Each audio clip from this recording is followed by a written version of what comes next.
The billionaire gangster survived and forced the nurse who saved him into a fake marriage. Hello everyone, before we begin today's story, I have a small favor to ask. Please hit subscribe and turn on the notification bell so you never miss our channel's new videos. It is quick, free, and the best way to support us in bringing you more dramatic stories. Your support means the world to us. Where are you watching from? Drop your city or country in the comments below. Thank you very much. Now, let us return to the main character. Red and blue lights cut through the storm as an ambulance skids to a stop outside the emergency entrance. The doors fly open, and orderlies rush a gurney inside. The man on it is tall, broad, and bleeding badly. His suit is torn. His hands are cuffed, then quickly uncuffed by someone who knows better than to slow this down. Everyone in the room understands who he is without saying his name. He is a billionaire gangster. Powerful. Ruthless. A man whispered about never confronted, and tonight he is dying. The nurse steps forward before anyone can hesitate. She is not impressed. She is not afraid. She is focused.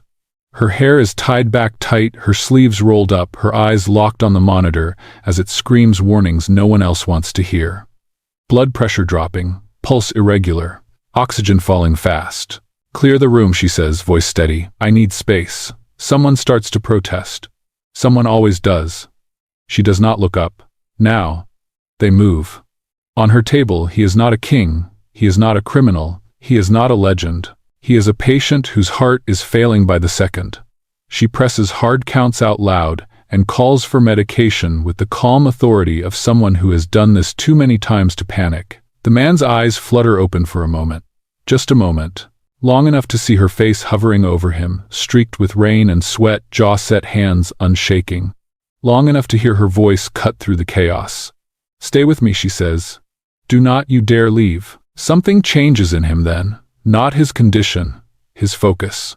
In that sliver of time between life and death, he sees a woman who does not flinch at his reputation, who does not beg for mercy, who does not look away. She is saving him because it is her job. Because it is right, because she does not choose who deserves to live. His heart stops. The room freezes. She does not. "Start compressions," she orders. Again. Minutes stretch like hours. Rain pounds the windows. The monitor screams, and then finally steadies. A heartbeat returns. Slow, weak, real. He survives. Hours later, the hospital settles into its uneasy calm. The nurse washes her hands at the sink, scrubbing away blood she does not own. She exhales, shoulders finally dropping. Another life pulled back from the edge. Another night she will not forget. She does not know that somewhere down the hall, guarded by men who never sleep, the man she saved is awake. He stares at the ceiling of the private intensive care suite, replaying a single image again and again. Her eyes, her voice. The way she spoke to him like he mattered only because he was human. For the first time in his life, someone saw him without fear. And he wants her. Not as a trophy, not as a purchase. He wants her because she stood between him and death and did not ask who he was before deciding he deserved to live. Outside the room, his world waits for orders. Inside, a decision has already been made. The nurse walks back onto the floor, unaware that saving his life has just changed her own forever. The morning after the surgery arrives quietly, as if the hospital itself is holding its breath. The nurse finishes her shift just after sunrise. Her feet ache, her back is stiff, and there is still dried blood on the edge of her shoes. She stands at her locker, longer than usual, staring at her reflection in the dull metal door. Another life saved, another line crossed between exhaustion and purpose. She tells herself it was just work. That is what she always tells herself. She changes into her clothes, ties her hair back again out of habit, and walks past the intensive care unit without slowing down. She does not look toward the private suite at the end of the hall. She does not ask his name. She does not want to know it. Knowing names makes things heavier. Outside, the rain has stopped, leaving the city slick and gray. She pulls her jacket tighter and heads for the bus stop, already thinking about sleep, about reheating leftovers, about the quiet comfort of a normal life. In a few hours, she will meet her boyfriend to finalize details for their engagement dinner. A small restaurant, simple rings, a future that feels safe, if not exciting. Inside the hospital, the man she saved is wide awake. Doctors come and go, careful with their words, respectful in a way they are not with ordinary patients. They talk about recovery time, about internal bleeding, about how close it was. He listens without interrupting, his dark eyes distant. When they finally leave, he turns his head slightly. "Her," he says. His voice is hoarse but steady. "The nurse from last night." The head of security steps forward immediately. "We can get her file." "No," the man replies. "I do not want a file. I want to know who she is." By afternoon, he knows everything that matters. Her name, her schedule, how long she has worked here. The fact that she refuses overtime bonuses and donates part of her paycheck to a local clinic that treats people who cannot pay. The fact that she is engaged to a man who works in finance and talks a great deal about upward mobility. He laughs quietly at that. 2 days later, she returns for her next shift. The hospital feels different the moment she steps inside. There is a subtle tension in the air, a tightening of shoulders, a quickening of footsteps. Security is heavier. Voices drop when she walks past. She ignores it. Hospitals are full of strange energy. She has learned to tune it out. She is checking charts at the nurse's station when a shadow falls across the counter. "I would like to thank you." She looks up. He is sitting in a wheelchair, one hand resting casually on the armrest, the other wrapped in white bandage. He is pale but composed, controlled. His presence fills the space without effort. She recognizes him instantly, not from fear but from memory. The weight of his body on the gurney, the sound of his heart returning under her hands. "You are welcome," she says evenly. "I was doing my job. That job saved my life." She nods once. "That is what we do here." Most people would soften then. Most people would smile, linger, ask questions. She does not. She turns back to her chart. Something about that pleases him more than it should. "I did not get your name," he says. "You did not need it," she replies. There is a pause. Not awkward, curious. "You spoke to me," he says, "when I could barely breathe." She finally meets his eyes. "I speak to all my patients." I doubt that he says, a hint of amusement in his voice. She closes the folder and faces him fully now. "Listen carefully. I do not care who you are outside this building. Inside it, you follow the rules like everyone else. You rest, you heal, and you do not distract the staff." Around them, the nurses pretend not to listen. A smile touches his mouth. Slow, genuine. "As you wish," he says. "That should be the end of it." It is not. Over the next week, flowers arrive at the nurse's station. Expensive ones. She sends them back. Coffee appears on her break table with her name written carefully on the cup. She gives it away. A security guard quietly mentions that someone made sure her car was fixed overnight after it stalled in the parking garage. She stiffens at that. She finds him waiting one evening near the elevators. "I did not ask for help," she says immediately. "I know," he replies. "That is why I offered it." "I am engaged," she says, sharper now. "I know that too." She should walk away. Instead, she holds his gaze. "This ends," she says. "Now." He inclines his head slightly. "If that is what you want." She leaves, heart beating faster than it should. That night at dinner, her fiancé barely looks up from his phone as he talks about promotions and better neighborhoods. She listens, nods, and for the first time feels an unfamiliar emptiness settle in her chest. Across the city, the billionaire gangster sits alone, staring at a hospital bracelet he has kept for no reason he can explain. For both of them, something has already begun to shift. Part 3 begins quietly, the way pressure builds before something breaks. The nurse keeps her distance. That is her solution to everything that feels complicated. She adjusts schedules, switches hallways, volunteers for extra rounds on other floors.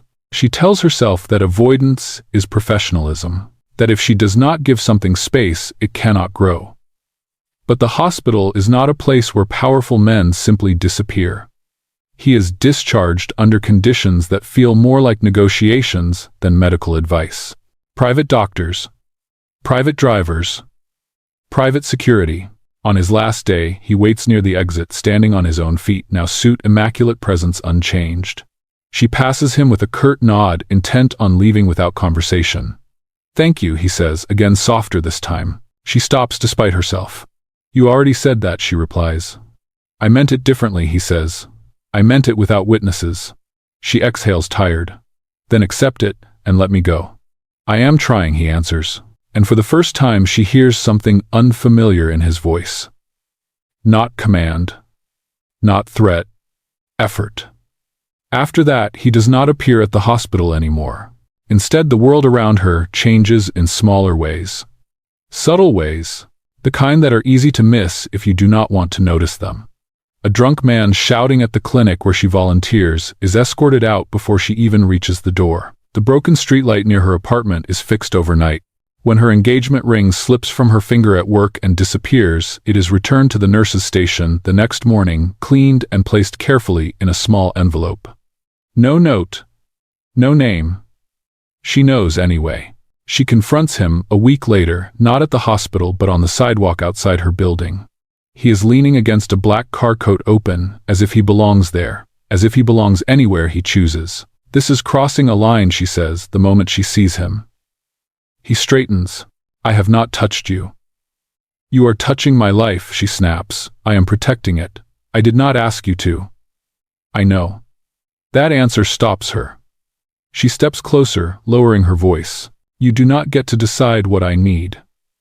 His gaze does not waver. I am not deciding.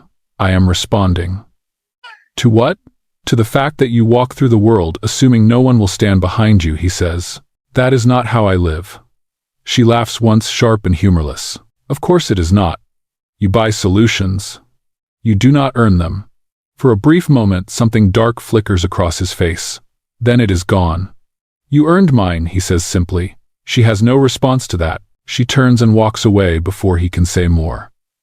That night, she sits across from her fiancé at their kitchen table, invitations spread out between them. He talks about venues and guest lists, about how certain people should be impressed.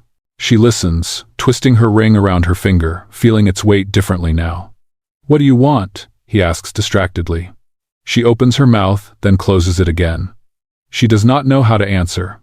Days pass, then weeks. Her fiancé grows impatient with her long hours and quiet moods. He jokes about her being married to the hospital already. He does not notice how often she flinches when he checks his phone during conversations. He does not ask why she looks exhausted in a way sleep cannot fix. Meanwhile, the billionaire gangster watches from a distance he has never practiced before. He does not push. He does not intrude. He waits. It is the hardest thing he has ever done. When he sees her again, it is by accident. Or something close to it. She is standing in line at a small coffee shop, still in scrubs, hair loose from a long shift. Her fiancé is beside her, annoyed at the wait already scrolling. The man behind them makes a careless comment about nurses being replaceable. Laughs at his own joke. She stiffens. Before she can speak, a familiar voice cuts in. She is not replaceable, he says calmly, and you should apologize. The man turns startled, recognizes him, and pales. The apology comes quickly, too quickly. She turns slowly. Do not, she warns. I know, he replies. I am leaving. He does. Immediately. Her fiancé stares after him, confused, impressed, unsettled. Who was that? She looks down at her coffee cup, heart pounding. No one. But she knows it is not true. Something has been planted now. Not fear. Not obligation. Expectation. And it is only beginning. Part 4 unfolds in the space between resistance and curiosity. The nurse tells herself that nothing has changed. She still wakes before dawn. She still works double shifts when the ward is short-staffed. She still wears the same shoes, rides the same bus, and keeps her head down. If she repeats it often enough, maybe it will be true. But the world keeps answering her differently now. She notices it first at work. A patient who had been waiting weeks for approval is suddenly transferred without delay. Supplies that were always rationed arrive in full, unmarked boxes. No one explains why, no one takes credit. The hospital simply functions more smoothly around her. She does not ask questions, she does not want the answers to. Outside of work, the changes are quieter. The street near her apartment feels safer at night. The man who used to linger by the corner convenience store disappears. Her bus is late one evening and a car slows beside her at the curb. It is him. He does not get out. He does not insist. I am not here to give you a ride, he says through the open window. I am here to tell you it is raining harder than it looks. Take the bus. I will follow until you get home. I did not ask you to, she replies, arms crossed. I know. She boards the bus anyway. When she looks back through the fogged glass, the car is there far enough not to crowd her, close enough not to disappear. It unsettles her more than any demand would have. Their next encounter is almost normal. She is sitting alone at a small diner near the hospital, nursing a cup of coffee between shifts. He takes the seat across from her without asking, sets his hands flat on the table and waits. You are persistent, she says. I am patient, he answers. There is a difference. You are used to getting what you want. I am used to people pretending they have no choice, he says. You do. She studies him then. The way he holds still as if forcing himself not to lean in. The way his eyes track her reactions instead of the room. For someone who commands entire rooms without speaking, he is strangely careful with her. You do not scare me, she says. I know, he replies and smiles faintly. That is why I am here. He does not touch her. He does not lower his voice to intimidate. He orders food he does not eat, listens more than he talks, and leaves when she stands. Before he goes, he says almost casually, your engagement dinner is next Friday. She freezes. You should not know that. I should not, he agrees. But I do. She waits for the threat that never comes. Congratulations, he adds instead. Then he walks away. At home that night, she stares at the ceiling long after sleep should have claimed her. Her fiancé is beside her, already snoring, already distant even in rest. She thinks of the way he talks about the future like a checklist. The way he never asks what she needs, only what she can fit into his plans. In contrast, she remembers a man who follows her bus in silence, just to make sure she arrives safely. It frightens her how much that difference matters. Over the next few days, he becomes a presence without being an interruption. He appears, speaks plainly, and leaves before she can accuse him of crossing a line. Once when she slips on wet pavement outside the hospital, he catches her elbow instinctively, then immediately lets go. Sorry, he says, as if touching her had been a mistake. She laughs despite herself. It surprises them both. You are not very good at this, she says. At what? At pretending you are not dangerous. His eyes soften. I am not pretending. The engagement dinner approaches like a storm cloud. Her fiancé grows increasingly impatient, obsessed with appearances, with who will attend, with how things will look. He corrects the way she holds her fork. He comments on her dress choices. He talks about introductions and advantages.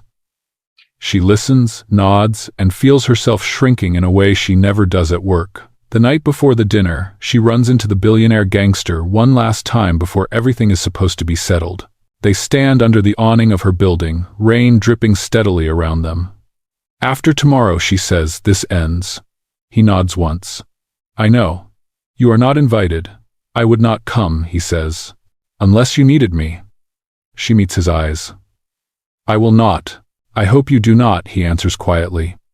For the first time, there is something like regret in his voice. She goes upstairs, heart unsteady, unaware that the next night will tear everything open. Because while he has promised not to interfere, fate has never respected agreements. And neither has love.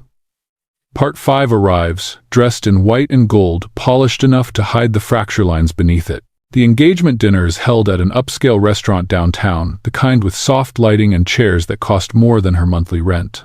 Crystal glasses line the tables. Names she does not recognize fill the room.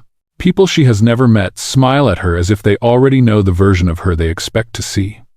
She stands beside her fiancé, near the entrance, her hand resting lightly on his arm. Her dress is elegant but simple. No diamonds. No statement pieces.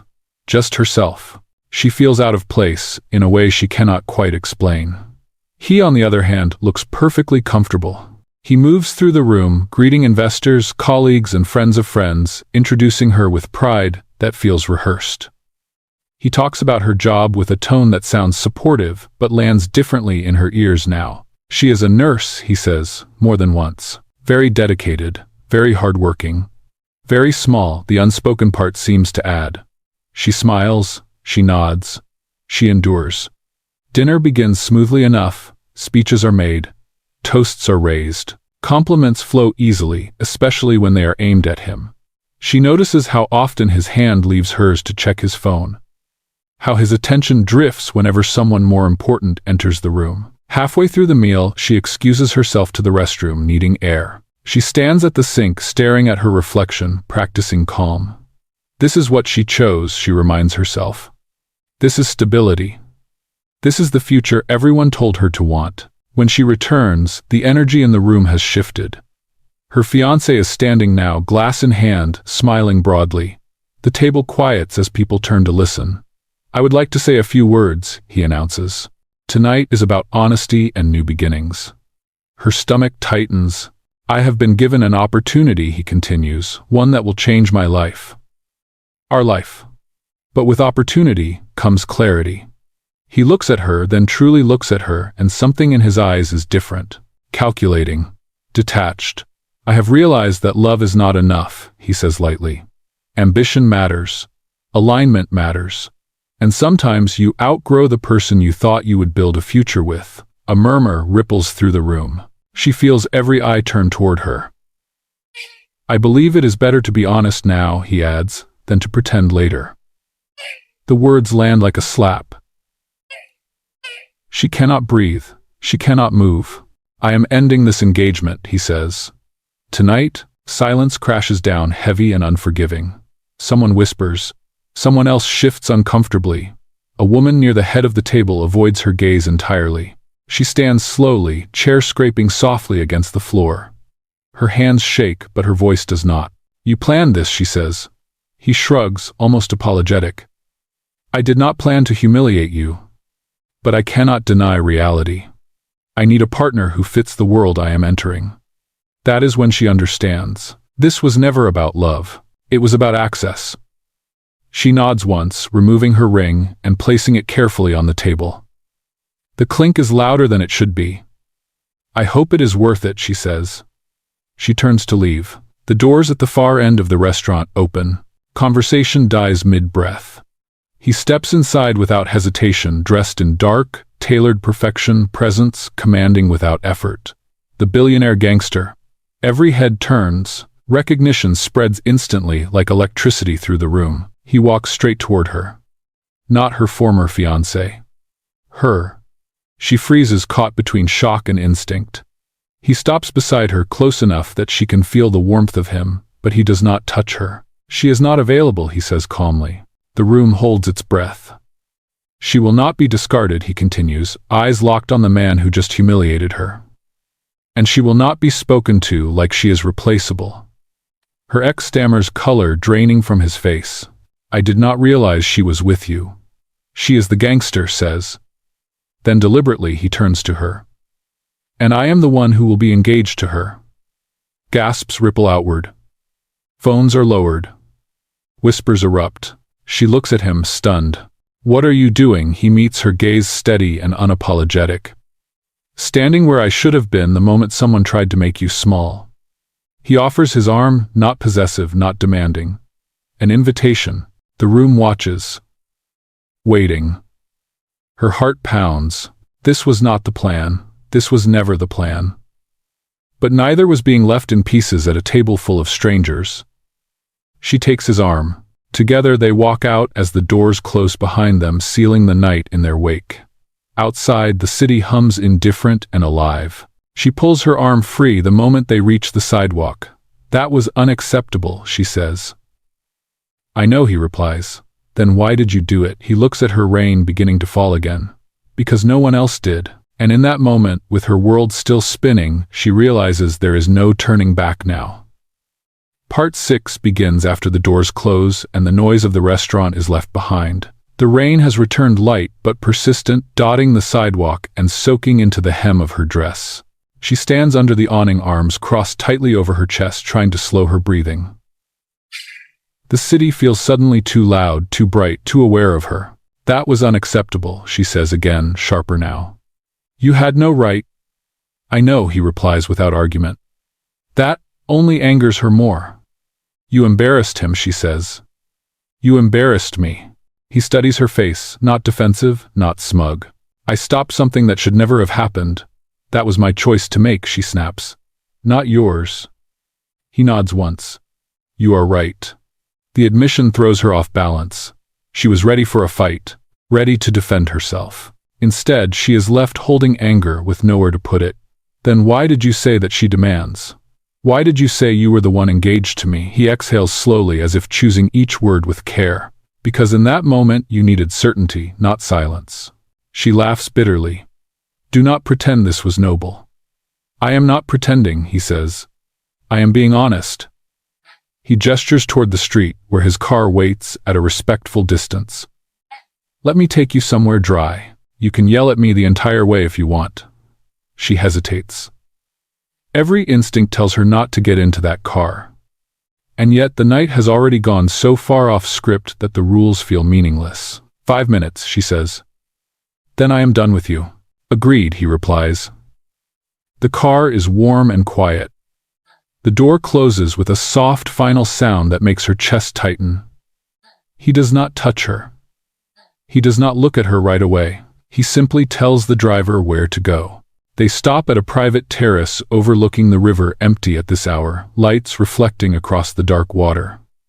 He steps out first, holds the door open, and waits. She joins him reluctantly. I am not your solution, she says the moment they are alone. I am not asking you to be, he answers. Then what are you asking? He turns to face her fully now. The city hums below them, distant and unaware. I am asking you to listen, he says. Just once. She folds her arms again but does not interrupt. I have wanted you since the night you saved my life, he continues. Not because you were kind, not because you were brave, but because you did not care who I was. She looks away. You treated me like a human being, he says. No one does that. Not in my world. That does not give you the right to claim me, she says quietly. I am not claiming you, he says. I am choosing you. She turns back sharply. Those are not the same thing. No, he agrees. Which is why I am not asking for love. He reaches into his coat and pulls out a slim folder. He places it on the table between them without opening it. This is a contract, he says. A marriage contract. Her breath catches. Absolutely not. Let me finish, he says calmly. She does not touch the folder. A marriage in name only, he continues. Temporary. Clear terms. No control over your work. No control over your body.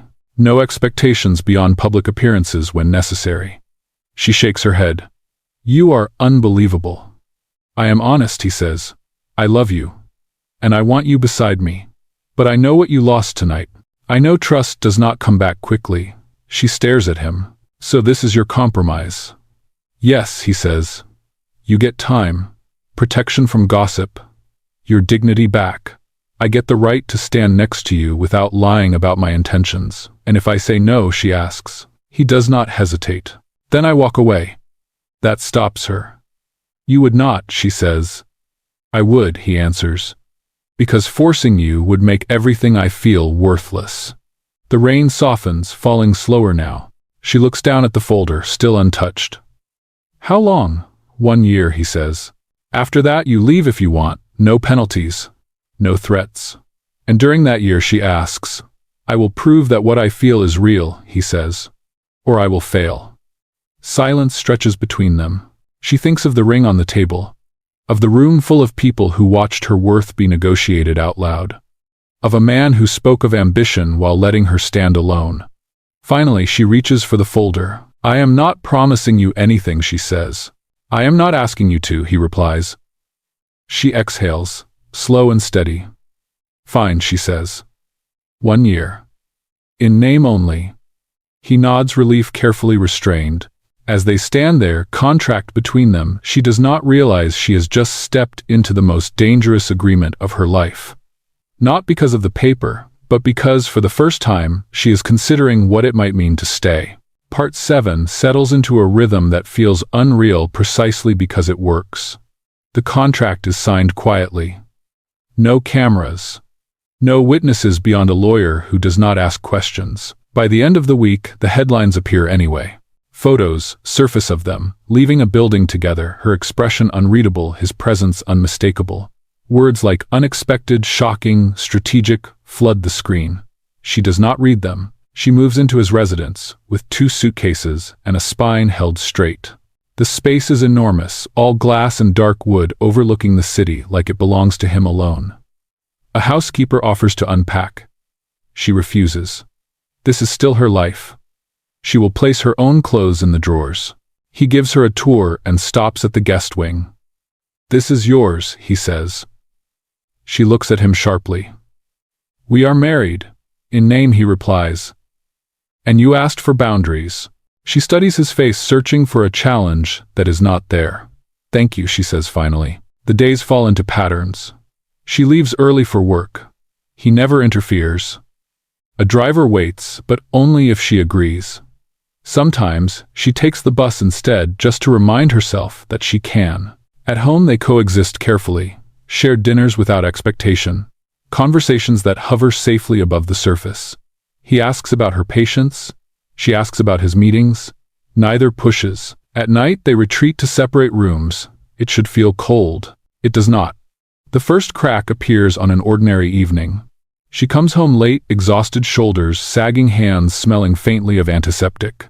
He is in the kitchen, sleeves rolled up clearly out of place as he stares at a cutting board like it might betray him. "What are you doing?" she asks. "Cooking," he says. "I watched a video." She blinks. "You have a staff."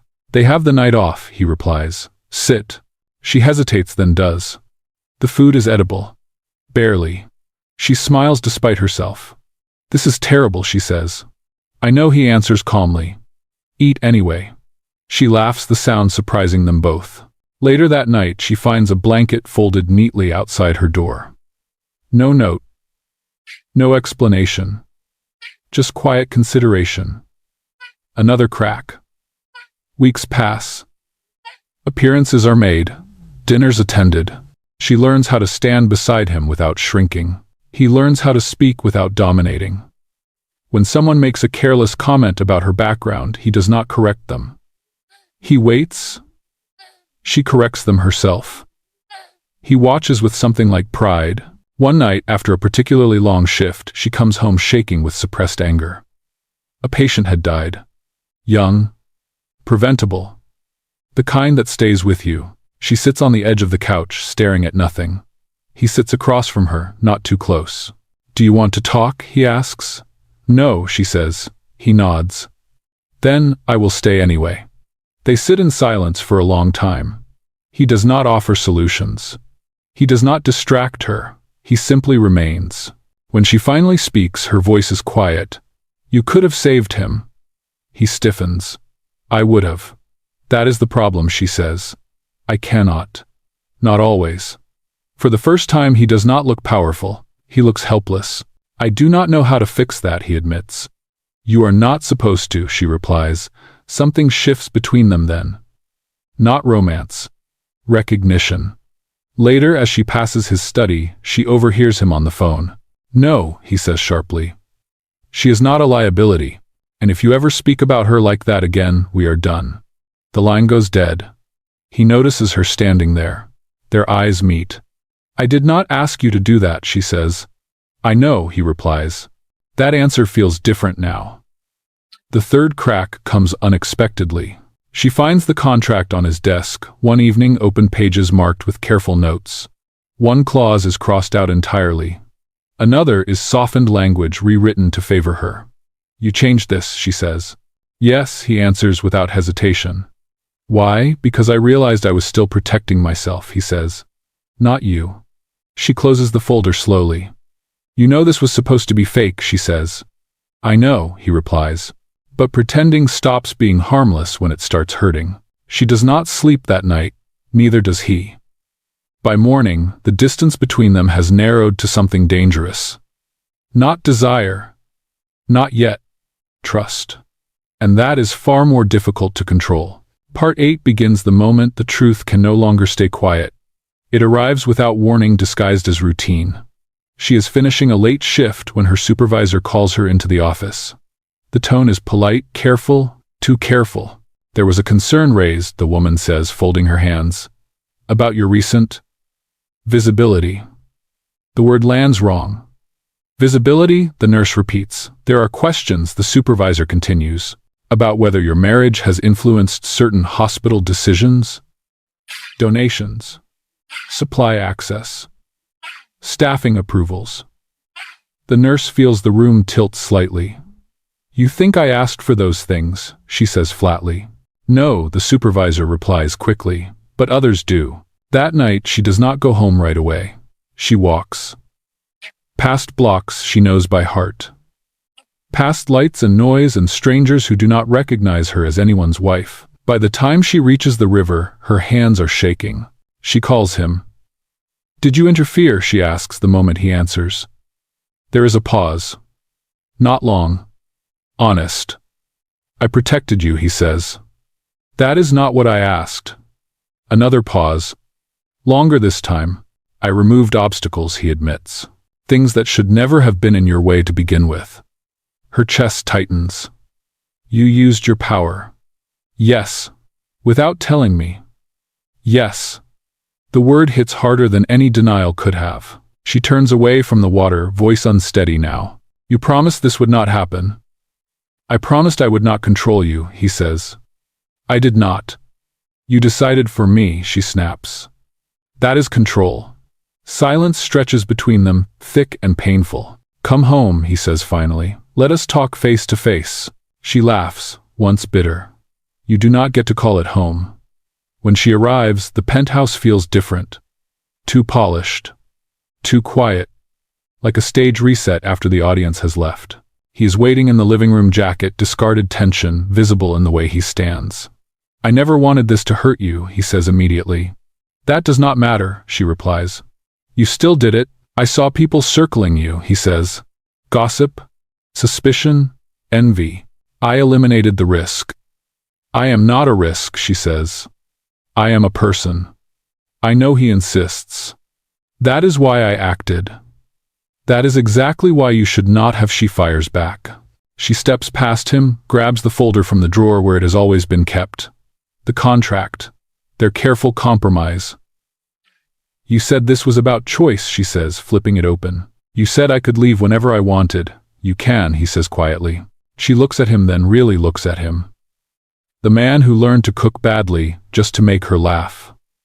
The man who sat in silence when she broke. The man who rewrote a contract to give her more freedom. And yet she says, you still decided the world for me. He does not deny it. I have lived my entire life anticipating danger, he says. I do not know how to stop. That is not my burden to carry, she replies. She sets the contract on the table. I cannot stay, if this is the cost, she says. I will not have my integrity questioned because of you. His jaw tightens. If you walk away, the world will tear you apart. She meets his gaze without fear. Then let it try. He steps closer, then stops himself. I love you, he says. Not in theory. Not on paper. In practice. Her voice breaks despite herself. Then you should have trusted me. The words hang between them, final and devastating. She turns, takes her coat, and walks toward the door. He does not stop her. At the threshold, she pauses. Not because she expects him to beg, but because part of her wants him to. He says nothing. The door closes behind her. Alone in the apartment, he stands perfectly still, surrounded by the evidence of a life he almost had. For the first time, power feels useless. And for the first time, she walks away not from a contract, but from a man she is no longer sure she can forgive. Because love without respect is just another form of control. And this time, the choice has been hers. Part 9 begins where power finally ends. The city does not stop moving because she left. The hospital does not pause. The headlines do not retract themselves. But something quieter happens in the days that follow, something no one reports on. He lets go. No calls. No protection. No invisible hands smoothing her path. When questions arise at the hospital, he answers them once, publicly, without her present. He releases records of every donation, every approval, every supply order. He makes it clear that nothing was requested in her name, nothing was conditioned on her presence in his life. Then he steps back. The board quiets. The gossip loses oxygen. The questions fade. She hears about it a week later, not from him, but from her supervisor. "He did the right thing," the woman says carefully, "and he made it very clear that you had nothing to do with it." She nods, unsure what to feel. At home, her apartment feels smaller than she remembers. The walls are thin. The nights are loud. She sleeps badly. She dreams of silence filled with another presence, not demanding, just there. She tells herself that missing someone does not mean forgiving them. Meanwhile, he dismantles the only thing he still has that connects them. The contract is shredded, clause by clause, dropped into a fireplace that has never been used. The paper curls and blackens, the last symbol of control turning to ash. Weeks pass. They do not speak. Until one evening she finishes a late shift and finds him standing outside the hospital across the street, hands in his pockets, posture unguarded. No car waiting, no security in sight. She stops. He does not approach. "I am not here to ask you back," he says when she finally crosses the street. "I am here to tell you goodbye. Properly." Her breath catches. "You could have done that without showing up." "I needed to say it where we began," he replies. "Where you saved me without knowing who I was." He takes a step closer, then stops, respecting the space she has claimed. "I was wrong," he continues. "Not because I loved you, but because I believed loving you meant anticipating your needs instead of trusting your strength." She says nothing. "I have spent my life controlling outcomes," he says. "I thought letting go would make me weaker. It turns out it was the only honest thing left to do." He reaches into his coat and removes a small object. Not a ring, a folded piece of paper. "This is the last copy of the contract," he says. "Unsigned, unenforceable. It ends here." He places it on the bench between them. "I will not follow you again," he says. "I will not protect you without your consent. I will not speak for you. If you choose to walk away, this is where I stop." She looks at the paper, then at him. "And if I choose something else?" she asks quietly. His voice does not change. "Then I will ask, not demand." Silence settles between them, heavy with everything they never said. She picks up the paper, tears it in half. Then again, the pieces flutter to the ground. She exhales, steady and sure. "Ask me," she says. He does not kneel. He does not perform. He meets her eyes like an equal. "What is your name?" he asks softly. "My real wife." The word lands differently now. No contract beneath it, no audience around it, just choice. She smiles through tears. She does not bother to hide. And for the first time since the night she saved his life, she answers without fear. As they stand there, the hospital lights glowing behind them, the future does not feel certain, but it feels honest. And that is enough, because love in the end was never about power. It was about letting go.